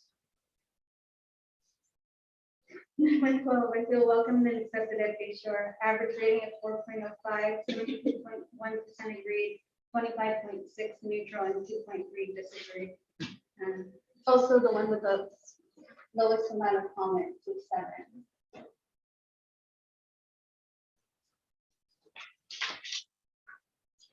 And then question 13, I am treated with respect and dignity. We had an average rating of 3.77. We had 62.8% agreed, strongly disagreed. We had 25.6 who were neutral, and 11.6% disagreed or strongly disagreed. Very good. Go back to 11.6. and we need to focus on the ones to that 11.6%. To see what's it's over there. I mean, I hate to see that those individuals don't feel respected. So, At any percent, yeah. so what's unfortunate about a survey like this is because it's anonymous. So the benefit of an anonymous is people put things that they may not put if their names are attached to it. But if their names aren't attached to it, we can't go back to find out what is it that we're doing that we could do better for those individual people. But I will still take that percentage and do some work. That there is still work to be done. It needs to be done. Even if they're not, their names are not there, but it worries me if we do have it in, you know. Sure. Well- There's this- Yeah, I mean, and yeah, I agree with what you're saying. I'm hoping that one, the board will agree to give this survey on a cyclical basis. Like maybe we can talk about that, but a proposal might be to give it, in September or October, and then compare the results then and now. I would recommend giving it again because Yeah, what isn't taken into consideration is this survey is that we're still getting out of COVID. We're all Right. still dealing with a lot of things Sure. that have an impact on this work as well. And so it's when you do surveys like this, doing a one-off is not helpful. You need to do it again to see if you put things into place that are better, that make things better, so that you can continue to grow and move forward. yes, and on that point, and hopefully the staff that are dialed in and listening, who did give just a negative score but didn't write a comment this go around. I mean, I would recommend that we keep it anonymous, but then they will learn that we are digging into this, and if they could leave a comment with a little more data, that would be helpful to us. And again, it's kind of a learning opportunity, not only for us, but for them, and that, if we commit to this of giving one in the fall and another one in the spring, and we keep we keep compiling the data and see what's trending, hopefully upwards as far as, positives, and trending downwards as far as looking for another job elsewhere, that we're going in the right direction. For number 14, I feel comfortable going to administration with a concern. The average rating of 3.28, 44.2% agree, 27.9% neutral, and 28% disagree. While the comments varied between feeling comfortable and not feeling comfortable, the main thing that came across was that while they said something, they didn't feel action before me. Just the comments. Sorry, I couldn't hear you. What was the comment? They didn't feel that action was being adopted. Oh, okay. And then the last question we had, I believe meaningful action will be taken as a result of the survey. We had an average rating of 3.05, 28% agreed or strongly agreed, 46.5% were neutral, and 25.6% disagreed or strongly Can- The benefit of the doubt. Yeah, sorry, I just want to talk to my fellow board members here. What I'm seeing with this is a call to action for us. And that is where we need to make sure that we are setting clear goals for ourselves and the administration. And we don't let this just die on the vine, so to speak, that we come up with some, and hopefully tonight, obviously, as we go through this presentation, we come up with some action plans. So the trends that we found, the themes are accountability and feedback / support. Under that would be academic instruction and restorative practices. Staff asked for more support around instruction, and based on the comments, there needs to be more work around understanding restorative practices and our discipline policies. For communication. Can you hold on one second? And so that trend was also in the equity audit. And so there are links as we go through this work and coming up with plans to help us move forward. More communication about how decisions are made and why it's wanted. A lot of times, some of the stakeholders felt like they weren't part of the process, and found some of the processes a surprise and weren't quite sure how they came to that decision. Staff member equity and inclusion. There is a feeling that classified staff is not valued by certificated colleagues. We want to make sure that all voices are heard. and salary staff asked for more money in a variety of ways. So that was one of the big reasons on the question about whether or not they're gonna leave or not. There were several comments that were, yes, because we're not paid enough. Some of the comments were about education in general, that teachers aren't paid enough, which are all, you know, these are not new things that are coming through. I'm really grateful for the staff who participated in the survey.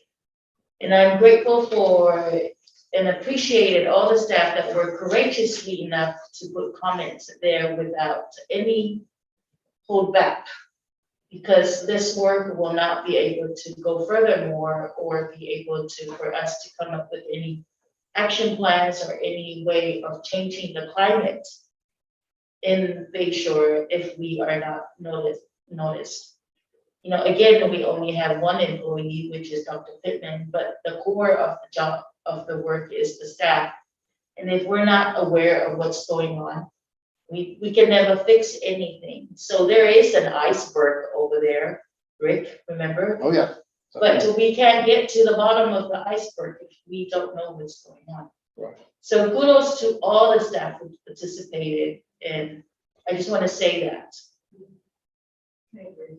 And I think 70% is a very high percentage for participation. So maybe it'll get better as you send out more surveys, you say. I think one of the key things that we wanted to point out too was the numbers of people on the survey who responded or didn't respond at all, or give any input to the comments and the feedback. Yes, was that not on that first slide? Yes, it's 43 all the way, isn't it? No, so, No, 11 people did not provide a comment Right, at okay. all. Yeah. so each question we mentioned either had 70 to 23 comments for each one. For instance, question 1 had 18 comments, question 2 had 16, 3 had 17, 4 17, 5 13, 7 14, 9 had 10, 10 had 12, 13 were 11, and then question 12 had 7. I mean, it varied. Like the ones with 17 were 14 and 15, which were regarding administration and feedback. Sure. And that's what I'm hoping in the future, that we can get those numbers up as far as everyone's comments and feedbacks. That very important that we hear from everyone, you know, because I'm sure everyone has something to say, and their input is critical to make this school district successful for all the students. Next steps, goals for the administration are around the trends, defining the job descriptions and the duties. And that's more specific around classified, because obviously teachers know their job descriptions and duties, but there were comments around classified staff feeling that they were not necessarily being tasked with doing what they thought they were supposed to be doing. So we need to do a better job of defining what those job duties are. Weren't we discussing reassessment of job descriptions? Yes. And that goes into also reassessing salary schedules as well, which is very important. One of the other things that is important, not only with the staff survey, would be parent and student surveys. And that's something that we touched earlier in the meeting, you know, with regards to the school and climate culture as a whole. You know, there's many facets to what everyone does here as far as the community involvement goes, but with academics and education and communication with the parents and the students, it all comes together as one. And again, it's the many facets that are involved here. And that's why we talk about data analytics and having all these tools to get us to understand what areas we need to fill, you know, and focus on. So, but having all this input, all this communication is the key to the driving force for all of us to be successful.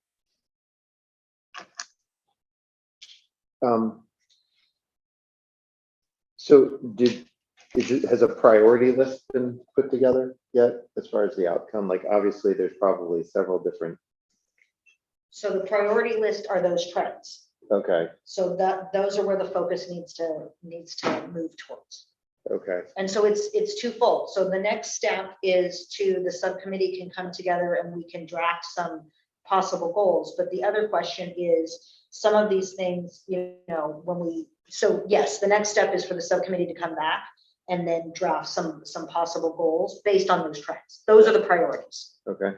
Because remember, you're not gonna take action on one comment from one person. No. from 43. No, but I was just wondering, out of the buckets. Those if- were the buckets. If there was one that rose to the top. that Yes, was- the accountability around Accountability. instruction and Okay. then restorative practices. And those were based on percentages and, the feedback that we got, especially. So they were put in that order based on the, And that's how we were able to prioritize Okay. through that process. Are we allowed to have deep discussion about this survey? I mean, what question that stood out for each of you guys? For all of us? I think based on the percentages that we read, the last one is, do I think looking for a job elsewhere? When somebody thinks like that, you start to wonder, why is that? What's going on with the environment in which they're in? So those are the things that we really need to focus on and get to that level to understand and how we can make things better, because that can go many different ways. You can get more people to feel the same way, but when you have that percentage of individuals who are thinking about looking elsewhere, that makes us vulnerable in this district for our students. If I could just make a comment Yeah. regarding that. So he's referencing survey question number 11, I think about looking for a job, which the majority, if you could put that back up. sure, The majority of the staff said disagree, which means they aren't looking for a new job. They're out of the comment. what was the number? That's 11. line 11. 11. And what were the comments? I don't have mine over here. So we're not gonna read specific comments. We get to read the comments? You all have all the comments and you can read all the comments. But not out loud. Because it's an anonymous survey. Right. If we say the comments, the people who work here may know who the individual is, and so we're keeping it anonymous. But based on this, what my understanding is that they're not looking for another job and that just those 10 people are considering it. But that's my point, and that's the thing, that's critical. When you have that percentage that are looking, So even then- one, So then of those 10, you can then look and see what those 10, you can see what 10, you don't know who they are. right, And then what their comments were. So some of the comments are, yes, sometimes I'm looking for another job, but it's solely because of salary. It's solely because I'm not paid enough and I'm looking for it because it's too expensive to live here in the Bay Area. Others might say, I'm looking for another job because I don't feel supported. This is too hard of a job and I just can't work here anymore. And so to Joy's point, we're not going to say this comment. You all have all of this data. It is all information. You've been shared with you for over a week. You have all of the information. We are not going to say the comments out loud because our district is too small. And when we say the comment, somebody might know who that is, and that's not appropriate to unanonymize somebody when they wrote it feeling that it was an anonymous statement. Well, I disagree anyways. But I feel that for me, when the admin was mentioned more so often in the survey, then that concerns me, because to your point, Mr. Rick, it's probably gonna be too broad for any reasons why would these individuals will want to, like Dr. Pittman say, could be any reason. But then what worries me, if it's a reason because of the climate here at Bayshore, that worries me, that concerns me. And then Right.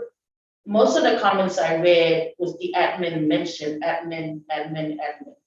So that kind of concerns me. That's why I asked that question frankly or bluntly in front of everybody, because we need to do something about it.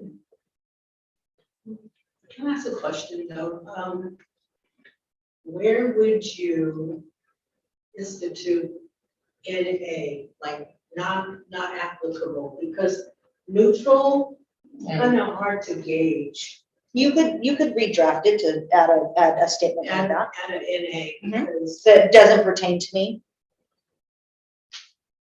And that's something that we can talk about in the future, is how the questions are, because one of the things that we did when we were drafting the questions was we wanted to make sure that they didn't lend themselves to answer one way or the other. Like using, I hardly look for another job. We didn't want to set it up in that way. And then the other piece is, so for example, Teresa, your question about some people said they were uncomfortable coming to administration, but they didn't give a reason. And so to Dave's point, if we give it again, maybe they'll give a reason and then we can understand why. Because some people just don't feel comfortable because they don't like to go and talk to somebody. Some people don't feel comfortable because of a title. Some people don't feel comfortable because of the relationship with the person that they have with that individual. And it may be because of how they interpret how the person is talking to them. Some people may not feel comfortable because they've gone and nothing has happened. And so it's on a case by case basis. And so it's important that there are comments that are made so that the comments can be addressed. Because when there aren't comments, then we don't know why you're feeling that way. We don't know how to help the situation or to improve.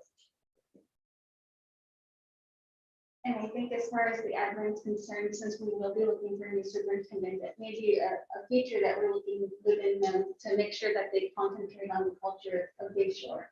And that whenever someone comes up to them, that they actually take action. I also feel that if we're doing, planning on making changes, that everybody realizes that we're all in the same ship. And that if they're not acting in the same direction, then it's kind of like dragon boat. If one person isn't paddling, then you can feel it in the boat. And so it's great if we could get everybody to buy in. And I was telling her that I think it would be great if someone felt strongly about a particular trend or focus that. I think that's where we may need to just make a choice. Yeah. And because you asked which one, number 15 jumped out at me. It spoke volumes, and not in a good way as far as the board is concerned. The way I'm reading this is we have 75% of people that don't think meaningful action will come out of this. Can you please read that out loud, please? It's number 15. I believe meaningful action will be taken as a result of this survey. And I feel involved. I feel I'm part of that. Yeah. So, I mean, what I'd like, and I understand, so the administration needs goals set by the board before an action plan can be created. So I don't necessarily want to wait until, the May board meeting. So should we have a board study session to dig into this and try and come up with at least, I'm not saying we solve every single problem on here, but like analyze the trends and see what bubbled up to the top and focus on at least one thing and set some goals, and that would enable then Dr. Pittman and the rest of the administration to come up with an action plan to meet those goals. Does that sound And I agree. reasonable? Yeah, definitely. As far as like the budgets that we had, accountability, I think that's one of the biggest things is if everyone accepts accountability, even us as a board, it's all going to trickle down. And that goes with our superintendent and it goes all the way down. So, but we need to hold ourselves accountable in making sure that, we set the direction. We're the ones who set the goals. And it's our job to make sure that our superintendent keeps things in line. Correct. And if we're continuing to do that, then we'll be successful in many, many facets, as I explained earlier. So I know it's asking a lot, and I'm not taking this lightly, but I'd like for us to set up a study session so that we can kind of dig in. Okay, calendar. Yeah. Talk to me.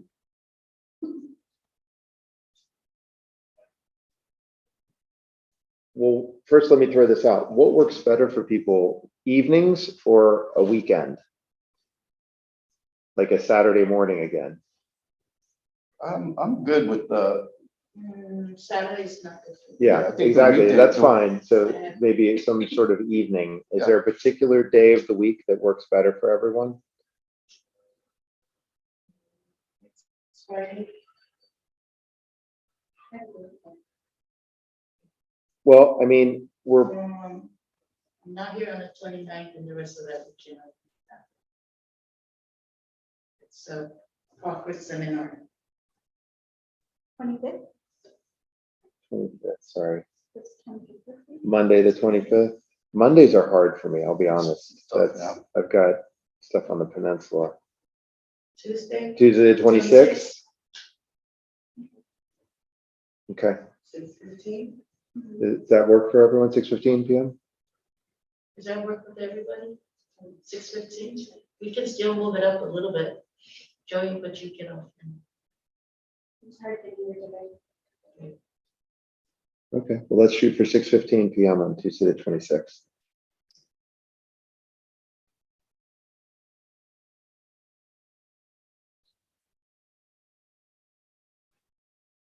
Okay. All right. yeah, and I think with the culture and climate, especially specifically of where we're at as a school district, there's a lot of key elements that we really need to focus on. And exactly with the board. And by doing so, we can do a better job of improving our communication with the superintendent or her successor, Dr. Pittman's successor, and move forward. I'm sorry. Rick. In the 18, Dr. Pittman, the process, do you think it's gonna be longer than an hour?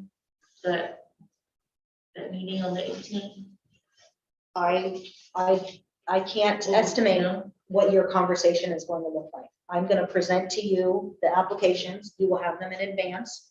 And it will be up to the 5 of you to decide how long that conversation is. I'm not going to estimate how long it's going to take because I don't know what questions you're going to have and what debate you're going to have with each other based on, it may take 10 minutes. You may all say the same group. Say, why don't we do it? It may take 2 hours. That would definitely take a long, see, I have an appointment at 7 p.m. on the peninsula. And I can be a little bit late to it, but I mean, I don't want to rush Yeah, that's fine, that's okay. that. Joey, would you wanna do it, meet all on the 18th? I thought we were meeting on the 18th to go over our RFPs and then Yeah, the 26th. But if it goes early, if it finishes early, So you can't, no? you either schedule it or you don't. And Ms. Brown, are you planning on going to the CSBA dinner? I was planning, but if you don't, So he has a 7 o'clock. If you're planning on doing that as well, I just don't think that the 18th works for the majority. So we have to schedule that. No.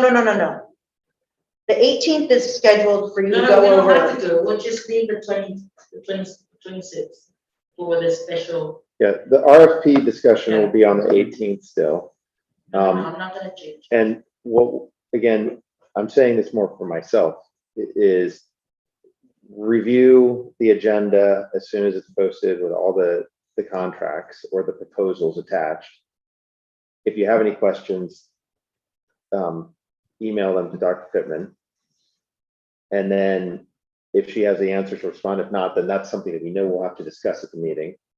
But I would say let's try, and depending on how many proposals we get back, let's say we got 9 of the 10 that we sent out, then pick your top 3 in order of priority, like your number 1 pick, your number 2 pick, and your number 3 pick. And we can do a quick comparison and see which, if there's one that is like a majority already, then we know we can move on. Right. If there isn't, then we can negotiate and see what kind of compromise we can come to.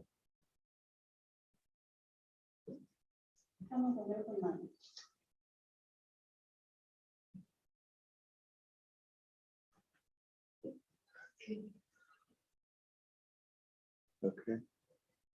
Any other questions about the staff culture? Now, my gut is telling me that there might be some overlap into our next. Yes. Correct. Yeah.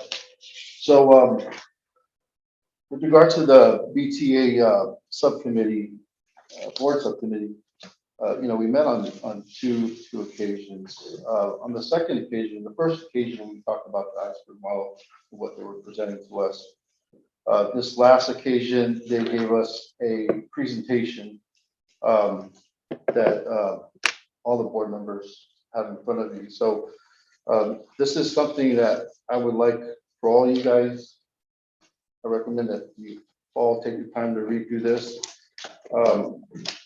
And we appreciate the efforts and of the BTA executive team in inviting us and giving us insight of some of the work that they are doing with the administration, but also making sure and informing us as a board that we also need to be aware of communication. So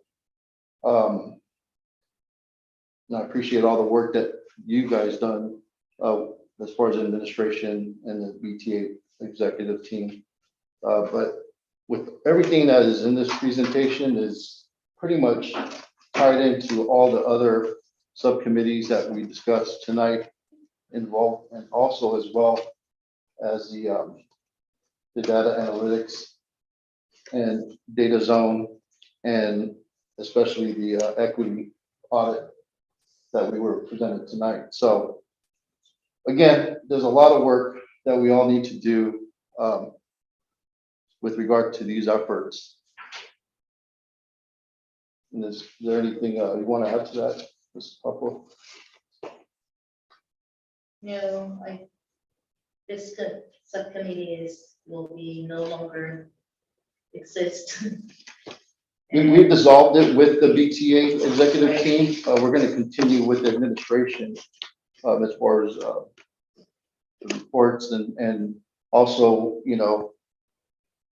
with Dr. Pittman's successor, making sure that, we communicate this information and we come to some conclusion of how we're going to move forward with that. And I also feel like this is a new starting with a good relationship. And I'm a firm believer of the timing, and I think that we got this now in our hands.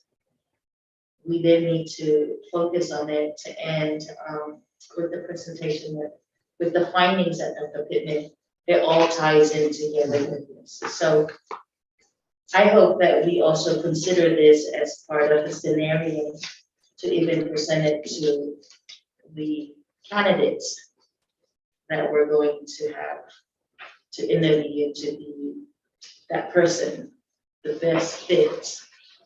So introducing this to them as well. And I want to open this communication, this trending to continue happening, not that because it's dissolved and that we leave it right there. Sure, definitely. I mean, this is a critical and pivotal information that is provided to the board. So it's a lot of information that we can utilize in making this school district and improving in that sense. I also wanted to ask though, the board is going to develop a rubric or matrix of the questions you're going to present to the candidates while in those such.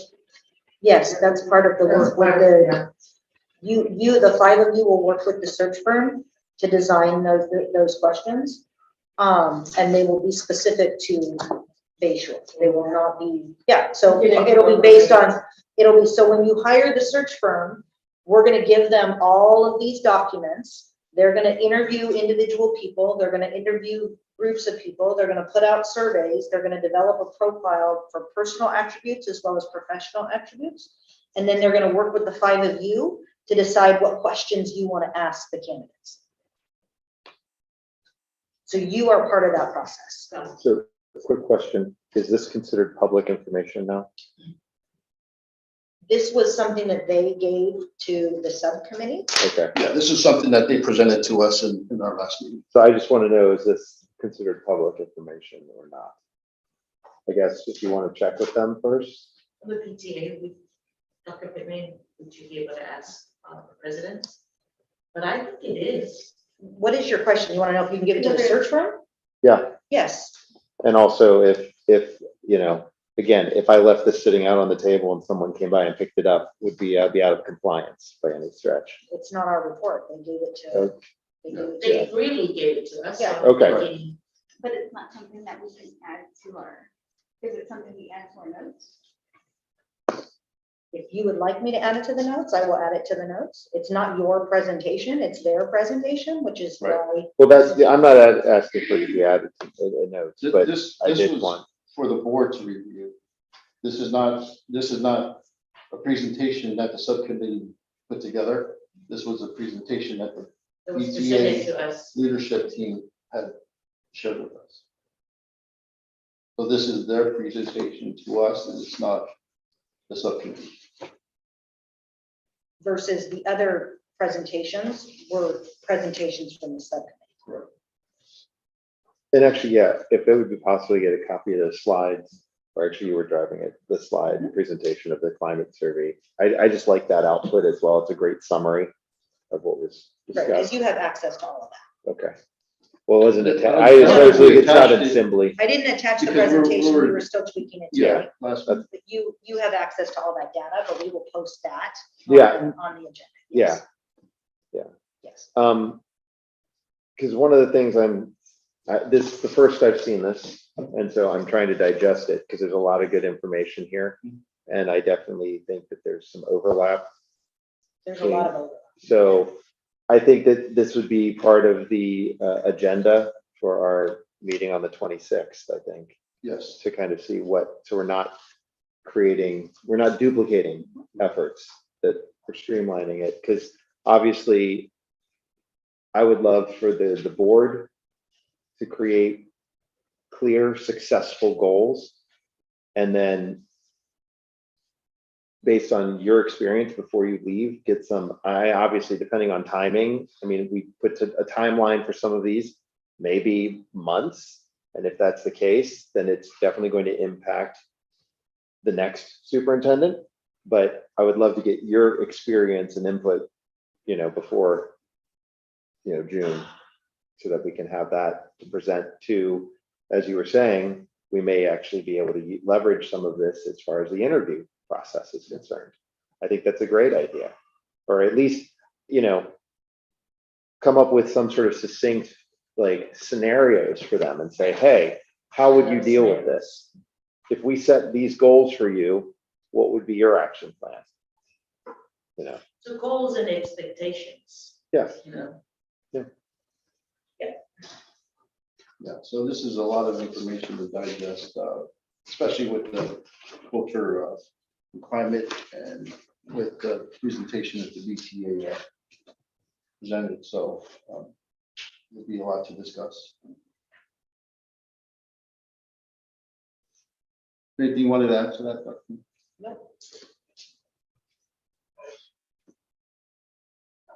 Is it possible, again, just for the sake of my ignorance, to just refresh the iceberg model and what it means, just from a high level? So the iceberg the model movie Titanic. talks about working through questions to get from things that you notice to questions and wonderings you may have to getting down to mental models. Because oftentimes we see something, and so we want to do something to fix that or to address that thing that we see. when that's not really the issue, you have to continue to ask questions to get down below the water, because then that determines what's underneath the water, and then you address that. So for example, at our last BTA executive and administration meeting, we started making statements about what mental models we see that exist on our campus. And recognizing that these mental models are not because of any one individual.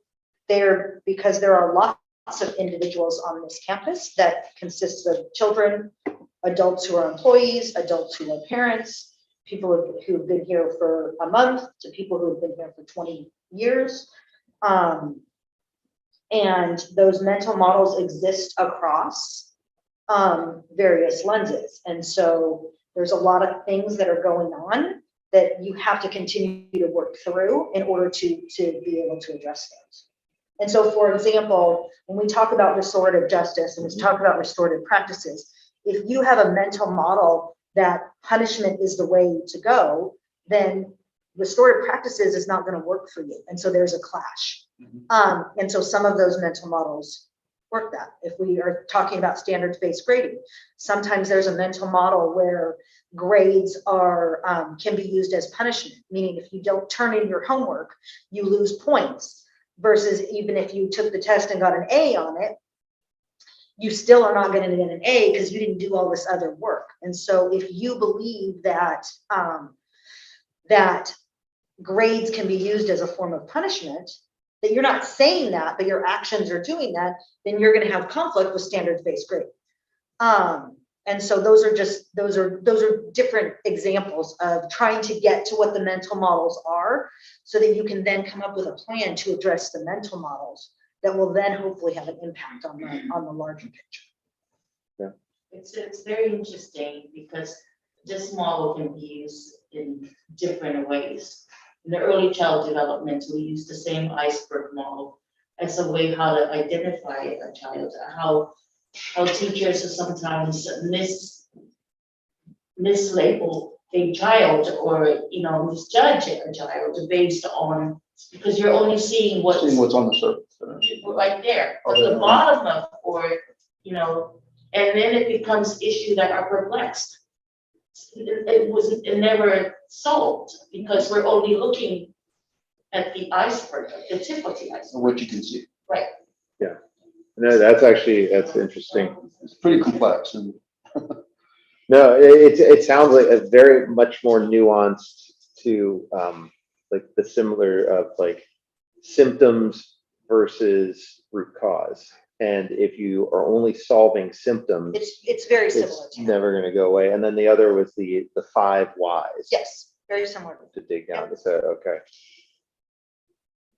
So I would also, that we merge this in our meeting at the end of the month. If that's okay with everyone. everybody agree? Are you eating dinner? Go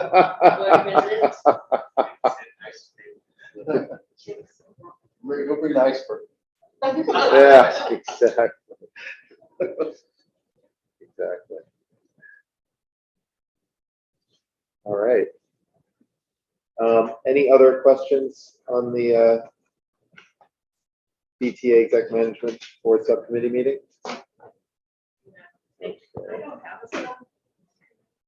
You're on other ones that just aren't reporting yet? Up the mouth. Oh, In general, to report back anything that happens with the Bayshore school district, or just Bayshore in general. Bayshore or the city that might have an impact on anybody in Bayshore, yeah. Last night's meeting. Update just a little bit. Yeah. Yeah, so I don't have all the information, but it involves prohibition of smoke shops. Cannabis. Much we had, to get clarification because it If,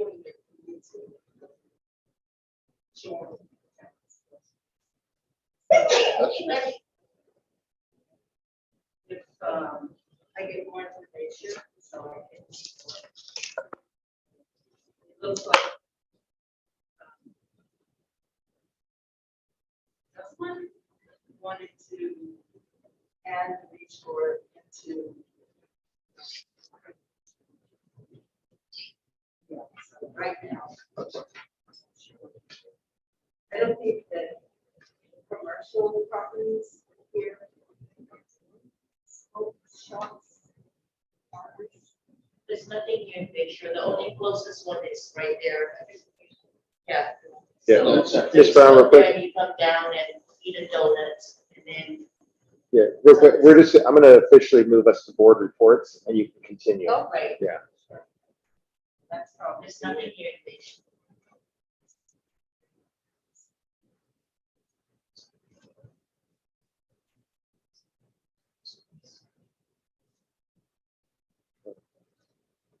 Are there any other board reports? Last one.